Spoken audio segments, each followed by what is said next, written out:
آج ایک بہت ہی اہم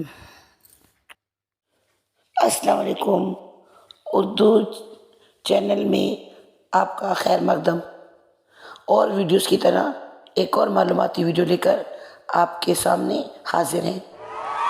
ایک بہت اہم نصاب سے متعلق بات، اور وہ ہے مرکزی خیال۔ مرکزی خیال کے بارے میں اکثر طالب علم سب پریشان ہوتے ہیں اور ان کو سمجھ نہیں آتی کہ یہ کیا ہوتا ہے۔ تو اس ویڈیو میں آج ہم اتنی اچھی طریقے سے اس کو واضح کر دیں گے کہ اس کے بعد طالبات کو یا طالب علموں کو یہ بات سمجھنی آسان ہو جائے گی کہ مرکزی خیال کیا ہوتا ہے۔ پر مرکزی خیال وہ اہم نقطہ ہوتا ہے جس کے گرد کہانی گھومتی ہے۔ آپ اسکرین پر ایک دائرہ دیکھ رہے ہیں اور اس کے اندر ایک چھوٹا سا نقطہ دیکھ رہے ہیں۔ یہ جو چھوٹا سا نقطہ ہے یہی اصل میں مرکزی خیال ہے۔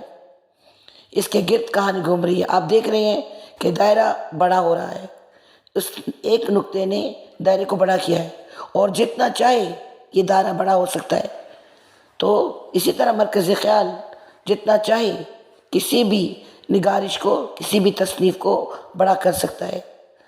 تو مرکزی خیال وہ اہم نقطہ ہے جس کی گرد کہانی گھومتی ہے۔ مرکزی خیال کہیں بھی ظاہر نہیں ہوتا، اس کو قاری پڑھ کر خود سمجھتا ہے کہ یہ کیا چیز ہے۔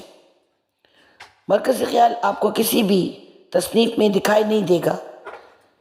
آپ کوئی بھی تصنیف پڑھ کر، کوئی بھی تحریر پڑھ کر جو بات سمجھتے ہیں وہی مرکزی خیال ہے۔ یہ وہ نقطہ ہے جو کہانی کو جنم دیتا ہے، اور جو بھی تحریر پڑھ کر بات سمجھ آئے گی وہی مرکزی خیال ہوگا۔ تو امید ہے کہ آپ کو مرکزی خیال کے بارے میں ساری باتیں سمجھ آ گئی ہوں گی، اور مرکزی خیال کیا ہوتا ہے یہ سمجھ گئے ہوں گے۔ آپ سے امید ہے کہ یہ ویڈیو آپ کو پسند آئی ہوگی، آپ کے معلومات میں اضافہ ہوا ہوگا۔ اپنا خیال رکھیے گا اور اس کمنٹ ضرور دیجیے گا، ہمیں آپ کی رائے کا انتظار رہے گا۔ اپنا خیال رکھیے گا۔ اللہ حافظ۔